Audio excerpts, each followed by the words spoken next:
68-годишниот Иван од Кочани е првиот пациент во државата на кого му е извршена трансплантација од така наречен несроден донор.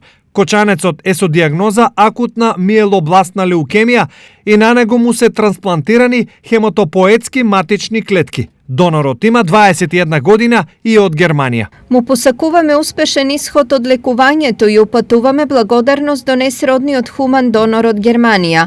Воедно тимот од Универзитетската клиника за хематологија и Македонскиот регистар на доброволни донори со континуирана поддршка од Министерството за здравство и во овие сериозни времиња на пандемија, овозможија непрекинато одвивање на овие интервенции со клеточен материјал кој се транспортира од странски донорски регистри.